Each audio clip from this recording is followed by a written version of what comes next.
Je vous invite à ouvrir la parole de Dieu et on va ouvrir dans Matthieu 25. Matthieu 25. Vous vous souvenez, en début d'année, on avait parlé de cette interaction, le fait d'être en action les uns avec les autres. Ce mot interaction qui est composé du préfixe latin inter, qui veut dire entre. Une action entre, et puis actio, justement, la faculté d'agir. Agir entre, un échange mutuel. Et effectivement, les interactions, eh bien, elles ont différentes répercussions dans différents contextes. Et on avait pris cet exemple, notamment en symbolisant par des couleurs que le jaune et le rouge, le jaune va créer une interaction sur le rouge qui va faire le orange, et ainsi, nous aussi, le Seigneur nous invite à être en interaction les uns avec les autres, et en interaction dans ce monde, et à passer vraiment à l'action. Et j'aimerais parler de cette notion du service, de l'engagement pour le service, et dans la vision du service. Matthieu 25, et puis je vais lire à partir du verset 13. Veillez donc, puisque vous ne savez ni le jour ni l'heure. Donc Jésus parle de son retour. Il en sera comme d'un homme qui, partant pour un voyage, appela ses serviteurs et leur remit ses biens. Il donna 5 talents à l'un, 2 à l'autre et 1 au troisième, à chacun selon sa capacité. Et il partit. Aussitôt, celui qui avait reçu les 5 talents s'en alla, les fit valoir et gagna 5 autres talents. De même, celui qui avait reçu les 2 talents en gagna 2 autres. Celui qui n'en avait reçu qu'un alla faire un creux dans la terre et cacha l'argent de son maître. Longtemps après, le maître de ses serviteurs revint et leur fit rendre compte. Celui qui avait reçu les 5 talents s'approcha en apportant 5 autres talents. Et il dit, Seigneur, tu m'as remis 5 talents, voici j'en ai gagné 5 autres. Son maître lui dit, c'est bien, bon et fidèle serviteur. Tu as été fidèle en peu de choses, je te confierai beaucoup, entre dans la joie de ton maître. Celui qui avait reçu les 2 talents s'approcha aussi et dit, Seigneur, tu m'as remis 2 talents et voici j'en ai gagné 2 autres. Son maître lui dit, c'est bien, bon et fidèle serviteur. Tu as été fidèle en peu de choses, je te confierai beaucoup, entre dans la joie de ton maître. Celui qui n'avait reçu qu'un talent s'approcha ensuite et il dit, Seigneur, je savais que tu es un homme dur qui moissonne où tu n'as pas semé et qui amasse où tu n'as pas vanné. J'ai eu peur, et je suis allé cacher ton talent dans la terre. Voici, prends ce qui est à toi. Son maître lui répondit, serviteur méchant et paresseux, tu savais que je moissonne où je n'ai pas semé, que j'amasse où je n'ai pas vanné. Il te fallait donc remettre mon argent au banquier, et à mon retour, j'aurais retiré ce qui est à moi avec un intérêt. Ôtez-lui donc le talent et donnez-le à celui qui a les 10 talents. Car on donnera à celui qui a et il sera dans l'abondance, mais à celui qui n'a pas, on ôtera même ce qu'il a. Et le serviteur inutile, jetez-le dans les ténèbres du dehors, où il y aura des pleurs et des grincements de dents. Parole très dure, parole très forte, parabole qui image un propos douloureux pour cet homme, mais joyeux pour les 2 autres. Et parabole qui marque vraiment la notion du service et de l'engagement auquel le Seigneur nous invite à entrer, à venir. On peut se poser déjà cette question, pour lequel la mission est la plus facile? Pour lequel de ces hommes? On pourrait dire, celui qui a reçu 5 talents, c'est plus facile, il a un plus gros capital au départ, donc il peut le faire fructifier, ou celui qui a 2, c'est moyen. Mais celui qui a 1, on peut aussi se dire, c'est lui parce que, pour finir, il n'en a qu'un. Alors, on comprend le sens de cette mission lorsque, eh bien, on parlera de la valeur de ces talents. Mais j'aimerais parler un petit peu du maître. Le maître, il est généreux. Et justement, on le voit par la valeur de ses talents. Vous savez que les valeurs de la parole de Dieu sont assez difficiles à estimer parce qu'elles correspondent à des valeurs monétaires en temps et en heure. Mais on peut assez facilement en faire un parallèle en regardant la valeur psychologique, c'est-à-dire la valeur sociale de ce que ça représente. Dans certaines Bibles, c'est marqué 100 pièces d'or. Notamment la version Parole de vie, c'est question de pièces d'or. Donc on comprend déjà la valeur ainsi. Mais quand on ramène cette valeur au salaire médian, notamment, eh bien, on se rend compte qu'un talent égale environ 240 000 euros.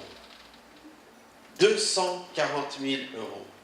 Donc on se rend compte que ce maître avait de l'abondance de biens et que tous ces biens, il va les distribuer à chacun selon ce qu'il peut, ce qu'il est capable de gérer. Mais imaginez-vous que demain, les impôts de la République de Genève vous envoient un petit chèque, ou vous fassent un petit virement, allez, de 200, on va arrondir 260 000 francs suisses, 270 000 francs suisses, et vous disent, c'est pas cadeau, c'est prêté, dans 10 ans, je vais le récupérer au double. Aïe, comment je vais faire? Et imaginez-vous que vous êtes à ce moment-là bien plus content de ne recevoir que 240 000 euros plutôt que 1 200 000 euros. Parce qu'alors le défi est bien plus grand encore, bien plus élevé. Et effectivement, on pourrait dire, ah mais c'est injuste, il y en a un qui reçoit que 1, l'autre qui reçoit 5. Et la vie est injuste, on n'est pas tous égaux dans ce que l'on reçoit, dans ce que l'on a obtenu naturellement, du milieu dans lequel on est né, du capital de santé que l'on a, de la famille de laquelle on vient, de la société dans laquelle on a grandi. On n'est pas tous égaux. Mais toutefois, celui qui a reçu 5, c'est-à-dire l'équivalent d'1 200 000 euros, quelle autre responsabilité que de faire fructifier cette somme d'argent, pour lequel la mission est la plus facile ou la plus difficile. On peut se poser réellement la question. Mais le maître est généreux. Il va confier tous ses biens. Il va les confier à ses serviteurs qu'il trouve fidèles. Comme le Seigneur continue de le faire, il confie son Église à chacun d'entre nous et à ses serviteurs. Certains ont des hautes responsabilités, d'autres ont des responsabilités moindres. Mais ceux qui ont des hautes responsabilités seront jugés plus durement que ceux qui ont des responsabilités moindres. Et il faut non pas fuir les responsabilités, non pas refuser les responsabilités, mais non pas non plus s'engager dans des responsabilités. Hier, j'étais à un rassemblement pour Interjeunesse à Genève et le pasteur stagiaire qui va être reconnu la semaine prochaine au réveil là, il disait à tous les responsables de jeunesse, surtout ne désirez pas devenir pasteur si vous n'êtes pas appelé à cela. Parce qu'alors c'est sûr, c'est la catastrophe assurée. Vous allez vous retrouver sur le dos avec des responsabilités bien au-dessus de vos capacités, car celui qui donne le ministère, celui qui donne les capacités, ce n'est pas l'homme, c'est Dieu. C'est Dieu qui appelle, c'est Dieu qui envoie, c'est Dieu qui mandate, et c'est Dieu qui dépose le fardeau. Et si on voudrait le faire à la manière des hommes, alors c'est sûr que le fardeau sera bien trop pesant. Et même lorsqu'on est appelé de Dieu, le fardeau est pesant. La charge est lourde. Et il faut sans cesse la remettre au Seigneur en disant, Seigneur, mais c'est toi qui dois t'occuper de cette affaire. Je ne sais pas que dire, je ne sais pas que faire, je ne sais pas que répondre. Il y a ces situations qui m'inquiètent, Seigneur. Je viens déposer tout cela au pied de la croix. Et c'est dans la relation avec le Maître que la force, que celui-ci nous donne la force de tenir. Le Maître est généreux. il donne. Le maître est confiant, ce sont ses biens qu'il confie, et il part pour longtemps. Il n'avait pas de smartphone là, hein, pour faire par WhatsApp un live tous les soirs pour savoir ce qu'ils étaient devenus. Il partait loin, il a tout confié. Jésus nous confie. Et puis, il est délégant, il responsabilise ses serviteurs pour la fructification de cet argent. Il leur délègue entièrement ce mandat. Il est juste parce que chacun reçoit selon ses capacités, ni trop peu. Il est équitable parce qu'il demande à chacun de rendre compte par rapport à ce qu'il a reçu. Il est fidèle parce qu'il va revenir et récolter ce qui lui revient. Jésus va revenir. Et nous aurons tout un chacun des comptes à rendre à notre Dieu de ce que l'on a fait, de ce qu'il nous a donné. Alors parlons un peu de ces talents justement. Nous avons tous reçu des talents dans le sens, le jeu de mots, aussi des capacités déposées par Jésus et utiles pour son Église. Romains 12:3, par la grâce qui m'a été donnée, je dis à chacun de vous de n'avoir pas de lui une trop haute opinion, mais de revêtir des sentiments modestes selon la mesure de foi que Dieu a départie à chacun. Chacun a une mesure de foi différente. Et il continue au verset 6, après il parle des membres, qu'on est tous membres les uns des autres, hein, et qu'on doit travailler dans ce sens, dans la complémentarité. Et puis verset 6, puisque nous avons des dons différents selon la grâce qui nous a été accordée, encore une fois l'œuvre de la grâce, que celui qui a le don de prophétie l'exerce selon l'analogie ou la portée de sa foi, que celui qui a, il continuera comme cela. Mais on voit une diversité et pourtant tout le fruit de la grâce donné à l'Église. Alors on pourrait situer quelques dons, quelques talents qui sont d'ordre matériel et puis après on verra quelques talents qui sont d'ordre immatériel. La santé, c'est quelque chose de physique, quelque chose de concret. On n'est pas tous égaux, mais quand même, on a du potentiel. Je parle à la jeunesse, pleine de force, de fougue. Peut-être on est sportif, peut-être on est capable de faire toutes sortes de travail, d'ouvrages, de nos mains. C'est un privilège. On a toutes nos capacités, différentes les unes des autres. Jouer de la musique, l'accueil, le bricolage et ainsi de suite. Tellement de capacités complémentaires. Des talents que l'on peut mettre en action pour le Seigneur. Des biens, une maison pour recevoir, une voiture pour transporter, de l'argent pour exercer la libéralité. On n'est pas tous équipés de la même manière, mais Dieu nous a donné quand même certaines choses. Une famille, des enfants, des parents, des petits-enfants, des grands-parents, et ainsi de suite. On peut élargir. C'est une grâce.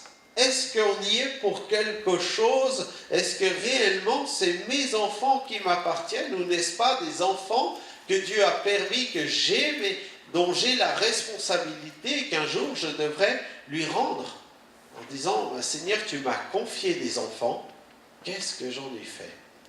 De quelle manière je les ai aimés? De quelle manière je les ai éduqués? De quelle manière je leur ai parlé de toi? De quelle manière j'ai permis à l'œuvre de la croix de travailler leur cœur pour qu'ils puissent devenir les serviteurs, les servantes, les piliers de la société de demain. Une famille, des parents, un contexte. Et puis un travail pour voir aux besoins, une situation, créer du lien social, un lieu de témoignage. Et puis, bien sûr, du temps, c'est aussi un peu matériel, ça, le temps, c'est du temps que l'on consacre ou que l'on refuse de consacrer, que l'on met au service ou qu'on enlève du service. Du temps pour la prière, du temps pour des actions dans l'Église, du temps pour la famille, aussi du temps dans l'œuvre et pour l'œuvre de Dieu. Et dans cette société individualiste, on se rend compte que les gens ont moins en moins de temps pour le collectif et de plus en plus de temps pour l'individualisme. Dans toutes sortes d'échappatoires que sont les réseaux sociaux, les multimédias, la télé, Netflix et tous ces échappatoires émotionnels qui viennent favoriser l'individualisme, mais qui détruisent le collectif, détruisent la relation à l'autre. Du temps. Quel temps et qu'est-ce que je fais de mon temps? Et des talents immatériels. Alors je passe un peu vite, mais l'intelligence, la réflexion au service du maître, qu'est-ce que je fais de mes capacités, mes compétences, savoir-faire, dons musicaux, écoute et compassion, savoir-être aussi, toutes ces compétences, le salut, qu'est-ce que je fais du salut que Jésus produit en moi? Car le salut ne m'appartient pas, il n'est pas à moi. Quelquefois la question vient, est-ce qu'on peut perdre son salut? Mais est-ce qu'il nous appartient le salut? On en est bénéficiaire tant qu'on est sous la relation avec le Seigneur. Tant que je reste dans cette relation avec le Seigneur, je suis au bénéfice de ce salut qu'il m'accorde. Mais je n'en suis pas propriétaire, j'en suis bénéficiaire. Le jour où je coupe cette relation avec le Maître, alors je coupe les bénéfices de cette relation. Et à ce moment-là, le salut qu'il m'accorde est en jeu. Mais de ce salut, de cette espérance, de cette grâce qu'il opère en moi, de quelle manière je fais fructifier cela? Témoignage, guérison, espérance, et puis l'Esprit, le consolateur, le conseiller, le miracle de Dieu, le don et le fruit de l'Esprit. On en a parlé longuement durant cette semaine de jeûne et prière, mais les dons ne me sont pas donnés à moi, ils sont donnés à l'Église au travers de moi. Et de quelle manière je fais fructifier? Tous ces dons ne sont que grâce donnée par Dieu, répandue par l'Esprit pour l'Église de Jésus-Christ. Et 1 Corinthiens 12, 4 nous dit, il y a diversité de dons, mais le même Esprit. Alors j'aimerais qu'on puisse revenir un peu au texte de Matthieu et faire une évaluation du projet. Lorsqu'on crée une société dans ce monde, une entreprise, alors on a des outils d'évaluation. Et on va essayer de les adapter à ce contexte, parce que là, il est question de rentabilité, d'investissement, d'outils qui sont mis en place avec des comptes qui sont demandés. Alors, dans une société, on peut agir et il faut définir souvent les trois aspects qui vont composer l'identité de cette entreprise. La vision, c'est vous voyez cette entreprise, vous voyez cette activité où? Dans 5 ans. Donc, quels sont les objectifs d'ici 5 ans? La mission, c'est qu'est-ce qu'on va mettre en place pour atteindre ces objectifs? Comment on va matérialiser cela? Ici, le maître va partir pour de nombreuses années. Mais lorsqu'il va revenir, il va redemander des comptes. Et s'ils ne sont pas dans la projection du retour du maître, alors ils perdent la vision. Ils vont dilapider cet argent ou ils ne vont pas le faire fructifier. Mais ils ont pris conscience. Et nous, on doit prendre conscience que Jésus revient bientôt. Et qu'il nous a confié une mission, des mandats à mettre en place. Alors, certainement que ces hommes ont réfléchi et disent, si je veux valoriser cet investissement, comment faire? Comment mettre en place tout cela? Et puis les valeurs de la société, de l'entreprise créée, quelles sont ces valeurs mises en avant? Et il faut que ces trois éléments soient en accord. Parce que si ma vision n'est pas au service de mes valeurs, ou si mes valeurs ne sont pas au service de ma mission, je risque de m'égarer dans ces projets et de perdre le sens des choses au départ.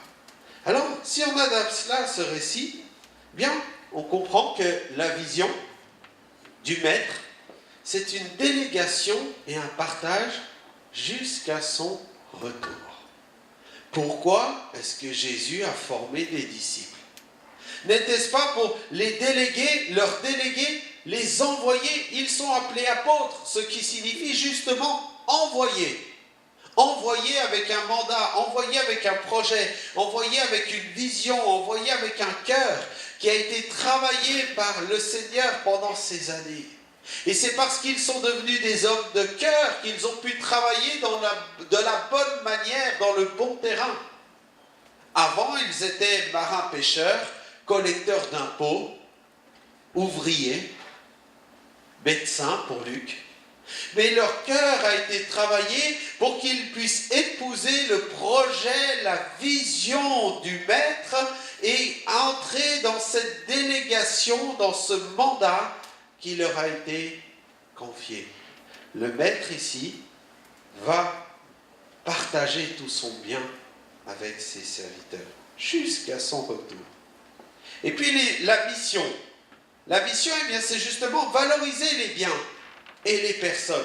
Le maître veut que son argent soit fructifié, mais que ses serviteurs aussi puissent grandir. La preuve, c'est qu'il va les remercier et leur confier davantage à son retour. Et puis, il va confier également ses ressources selon les capacités de chacun. Il est juste dans la mission qu'il demande à chacun. Et si nous avons la même vision, celle de l'œuvre de Dieu, de l'avancement du royaume de Dieu, notre mission est dissociée quand même les uns des autres parce que nous n'avons pas reçu la même chose, mais nous avons une complémentarité dans notre ordre de mission pour le bien de son Église. Et les valeurs du Maître, eh bien c'est les mêmes valeurs qu'il est en train de transmettre à ses serviteurs. La confiance, l'équitabilité, il donne à chacun selon ce qu'il peut. La justice, la fidélité. Les belles valeurs, celles de la parole de Dieu. Alors, en se basant sur cela, on peut réaliser que pour nous aussi, Dieu a un cœur de cible, a un besoin particulier. C'est ce qu'on va appeler dans la vision l'appel et la passion. La passion de Christ pour les âmes perdues. Cet amour qu'il a eu, qui a fait qu'il n'a pas cessé de parcourir tous les territoires d'Israël pour annoncer la bonne nouvelle, eh bien cette passion, cet amour-là, il nous le communique afin qu'on puisse continuer à parcourir, nous, les territoires de Genève, les territoires autour de chez nous. Et puis, la mission, bien, c'est justement s'adapter au contexte et aux besoins.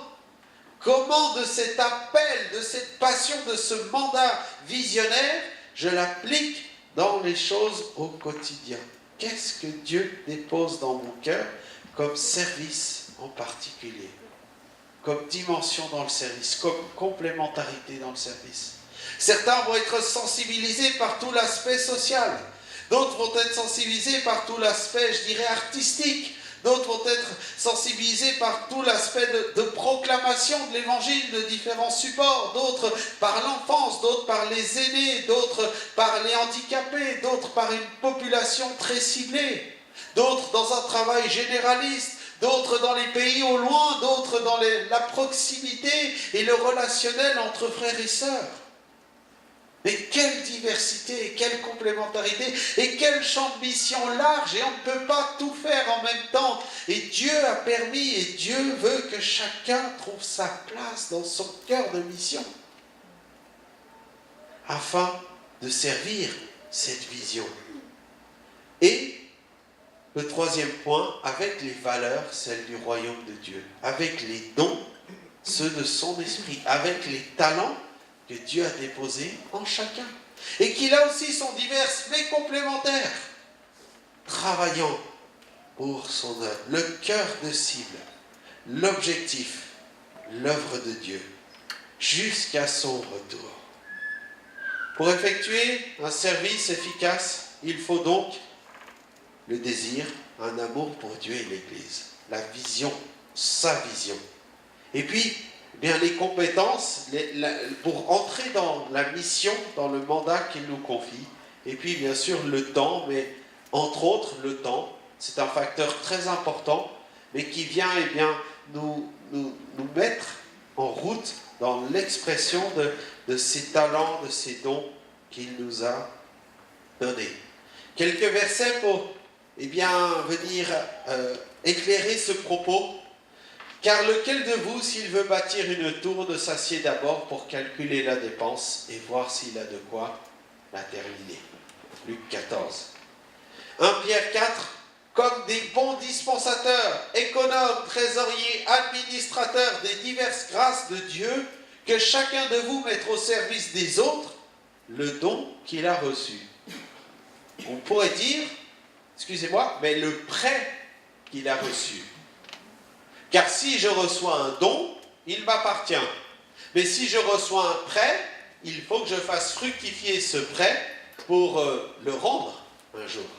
Et je pense qu'on est plus dans la définition, ça a été traduit par le mot don, mais plus par les expressions, le moyen que Dieu a de manifester un prêt de la part de Dieu, à qui on aura des comptes à rendre de tout ce qu'il nous a prêté. Et puis du reste, ce qu'on demande des dispensateurs, c'est que chacun soit trouvé fidèle. Ce mot dispensateur, c'est comme dans le verset précédent, hein, c'est économe, trésorier, administrateur des biens de Dieu. Alors, je dirais en conclusion qu'on va analyser ce qui a été dysfonctionnant dans ce récit. Pourquoi est-ce que 2 sur 3 ont réussi et le 3e a échoué? Et comment ainsi, de cette parabole, de cette histoire imagée, on peut nous aussi entrer dans une œuvre qui va réussir à porter du fruit et du fruit qui demeure pour l'œuvre du Seigneur?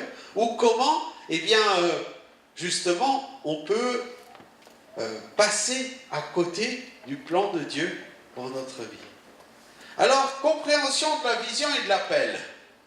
Est-ce que les 3 personnages ont compris? Donc, sur la colonne de gauche, là, vous avez 5 et 2 talents, ceux qui ont bien réalisé l'objectif, et le dernier, 1 talent, qui est passé à côté de l'objectif. Alors, je peux dire que le 5 et le 2, oui, ils ont bien compris quel est le mandat du maître. Ils ont bien compris que le maître allait les engager à faire fructifier cet argent, allait partir et allait revenir et qu'ils allaient rendre des comptes.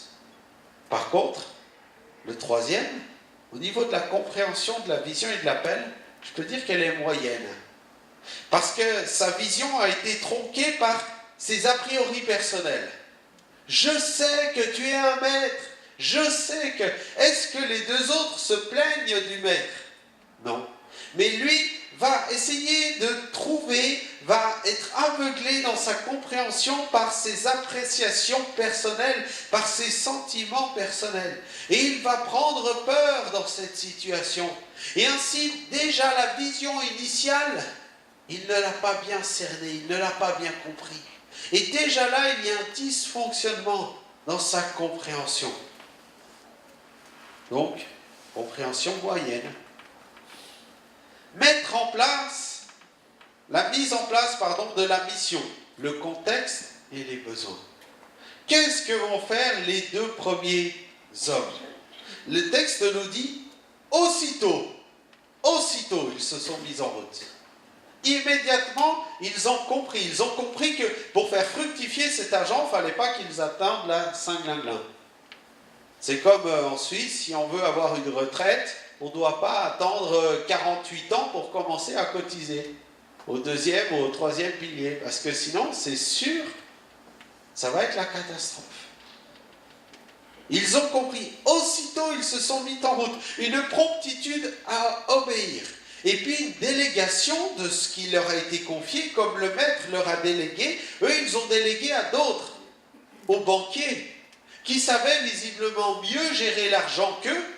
Donc ils ont trouvé quelqu'un d'autre à qui ils ont confié ce mandat, tout en ayant la gestion et la responsabilité. Par contre, pour le dernier, la mise en place de la mission, aucune. Il a eu peur. La seule chose qu'il a trouvée bonne à faire, c'est de cacher l'argent. Où est-ce que vous mettez les talents? Où est-ce que vous mettez l'argent? Votre argent. Il y avait une époque où on cachait l'argent sous les matelas. Ça, on dormait dessus. Ça, si jamais un voleur venait, on avait l'espoir d'attraper le voleur. Alors peut-être, il y a un peu d'argent caché à droite, à gauche. Mais au-delà de l'argent, au-delà de tout ça, c'est qu'une information. mais ce que Dieu a déposé en nous. Ces trésors que nous sommes, ces capacités qu'il nous a données. Et qu'est-ce qu'on en fait? De quelle manière on les met en action? Vous savez que, eh bien, on dit faire travailler l'argent ou faire dormir l'argent. Travailler, c'est justement le confier au banquier pour que le banquier puisse prêter avec cet argent à d'autres. Sur ces prêts, il y a un intérêt et une partie de cet intérêt vous revient avec l'argent épargné parce qu'il a travaillé, il a fait des petits. Mais c'est de la même chose, du même ordre dans ce que Dieu nous a donné. Le cacher. Ah, il était sûr de le retrouver. Bien que, vous savez qu'en Amérique latine, il y a des gros problèmes parce que l'argent de la drogue a souvent été enfoui. Et les gens qui avaient caché ces énormes sommes d'argent liquide dans la terre, eh bien, sont morts. Et on ne sait pas où c'est. Et puis tout d'un coup, eh bien, il y a des inondations, un glissement de terrain ou quoi que ce soit. Et il y a des liasses entières qui sont déversées dans la rivière. Cet argent n'a plus aucune valeur, on sait que c'est de l'argent sale, de la drogue, il a disparu aux yeux de tous. Mais entre-temps, au travers de cet argent et de ce trafic, il y a eu des milliers de personnes qui ont vécu du malheur et la désolation. À quoi bon? Le troisième point, c'est le partage des valeurs, des dons. Comment est-ce qu'il a compris, comment est-ce qu'ils ont mis en place? Alors, ce partage des valeurs, eh bien, elles ont été complètes pour les deux premiers. Le maître leur a fait confiance, ils ont fait confiance à leur tour. Le maître a été équitable, ils ont été équitables à leur tour. Le maître a été juste, ils ont été justes. Et quand le maître est revenu, ils ont rendu des comptes de tout ce qu'ils avaient fait. Ils ont répondu à la confiance du maître par leur propre confiance et leur propre engagement. Alors que pour le dernier, le partage de ces valeurs morales du maître, elles ont été opposées. Le maître lui a fait confiance et lui, il a eu peur. Le maître lui a partagé son bien et lui, il a dit, tu es un homme dur. Tu es un homme méchant. C'est terrible. Comment un homme méchant peut vous confier 240 000 €? Est-ce possible? Et pourtant, c'est cet a priori-là qu'il a laissé prendre place dans son cœur. Pour terminer, je dirais l'évolution du serviteur. Les deux premiers ont reçu un bon commentaire. Bon et fidèle serviteur. Tu as été fidèle en peu de choses, je te confierai de grands. Entre dans la joie de ton maître. Bon et fidèle. Ils ont prouvé par leur engagement justement que ces valeurs étaient clairement ancrées dans leur cœur. Alors que pour le troisième, le commentaire du maître est bien plus difficile. Méchant et paresseux. Waouh! C'est pas moi qui l'invente, hein, c'est écrit comme ça. Si vous n'êtes pas d'accord, vous dites ça au Seigneur. Hein. C'est sa parole. Méchant et paresseux. Pourtant le maître est bon, pourtant le maître a donné sa part, pourtant le maître a tout fait, mais l'attitude de ses serviteurs va être une attitude de réprobation, d'opposition, de méchanceté. Il répond à la bonté par la méchanceté. Et ça peut arriver. Et même vous, dans votre propre service, vous pouvez user à l'égard de quelqu'un d'une grande bonté et celui-ci ne peut répondre que par, quelquefois, de la méchanceté à votre égard. Mais ça n'enlève rien à vous, ce que vous lui avez donné, car c'est pour le maître que vous l'avez fait. Et s'il est plein de gratitude ou s'il est plein d'opposition, ça le regarde lui, ça ne vous remet pas en question vous dans ce que vous avez donné pour le maître. Le maître a partagé ses biens. Le résultat, eh bien, c'est que justement, il y a une valorisation de ces deux premiers avec des récompenses. Alors que pour le dernier, eh bien, il y a une désapprobation et un rejet. Le texte se termine ainsi. Donc, tu devrais mettre mon argent, à la banque. De cette façon, à mon retour, j'ai pris la parole de vie, la version parole de vie. De cette façon, à mon retour, je pourrai reprendre l'argent avec les intérêts. Enlevez-lui donc les 100 pièces d'or, donnez-le à celui qui a 1000 pièces d'or. Oui, celui qui a quelque chose, on lui donnera encore plus, et il aura beaucoup plus. Mais celui qui n'a rien, on lui enlèvera même le peu de choses qu'il a. Et ce serviteur inutile, jetez-le dehors, dans la nuit, là où il pleurera et il grincera des dents. Je vous propose, si vous voulez bien, juste de terminer par la prière. Terminer par la prière, mais j'aimerais prier pour vous et avec vous. Peut-être on pourrait prier simplement ensemble vis-à-vis de ce que l'on a lu. Vous avez un voisin, une voisine, mettez votre main, si vous êtes d'accord, sur le voisin, sur la voisine, priez pour lui et que lui prie pour vous, en disant « Seigneur, on ne veut pas être des ouvriers qui passons à côté du but, à côté de la cible, à côté de la vision, à côté de la mission, à côté de ton projet, à côté de tes valeurs. Mais Seigneur, on veut entrer pleinement. D'abord être renouvelé dans notre vision, dans notre compréhension des choses, pour que ces choses du royaume puissent vraiment marquer notre compréhension. Et puis Seigneur, entrer dans la mission que tu nous as confiée à chacun en particulier. Et Seigneur Jésus, on veut également te servir avec ces valeurs du royaume de Dieu, ton œuvre. Seigneur, prenons un temps de prière comme cela, mes frères et sœurs, et prions les uns avec les autres, et bénissons-nous, et demandons, Seigneur, vraiment sa grâce sur nos vies et dans nos cœurs. Oh Jésus.